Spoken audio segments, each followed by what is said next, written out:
I'm really not sure how to day this.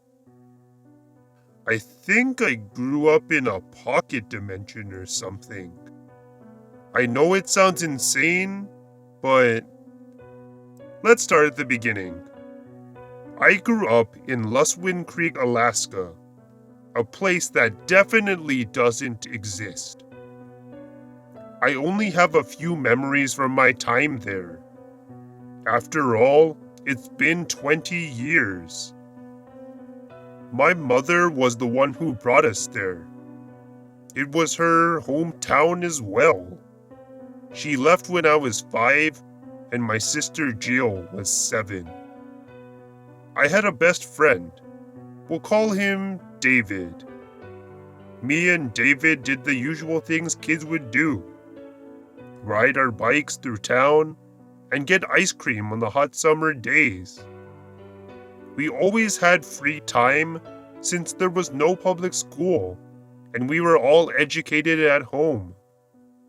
We rode bikes or the bus. Everyone did. There were no cars or any other vehicles. We couldn't talk to people from outside the town, although everyone seemed to have one non-native parent. My dad was working, so me and David did school together at his house. I remember a few constellations I was taught, none of which exist in the real world. We stayed inside fences and complied citywide curfews. One thing you had to be careful of? Disease.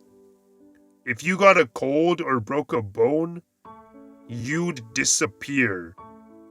They had special people for taking you away. One night, Mom showed up outside the door wanting to talk to Dad. Dad gave Jill a pocket knife and told her to stay in the basement with me. Then, he left. "What's going on?" I asked. Jill wouldn't answer. She led me into the food storage closet. There we sat, by candlelight. Jill wouldn't let me use anything electrical for 2 hours. Finally, we went back upstairs. Dad was lying on the sofa, covered in mud and bruises, muttering to himself. He sat up when he heard us enter. His eyes looked in the distance.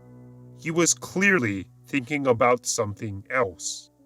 He told us to pack a few nights' clothes and some food. We obeyed, and by 1 a.m., we were walking out of town. We couldn't take the bus or bikes. Dad said so. We walked for 2 hours straight. Dad wouldn't let us slow down. My feet ached, but we all knew we had to keep moving. Dad didn't talk much. Jill seemed to know what was going on, but neither of them would talk about it. As we walked, a buzzing began and got louder the further away we got. Dad started crying happy tears. "Crickets," he sighed. There were no insects in the town. No animals besides humans at all. We hitchhiked our way to a city. Dad told us to never talk about Luswin Creek, and we didn't. But I can't stop thinking about it lately. It's not on any maps, doesn't show up on satellites. We don't even have photos from our time there.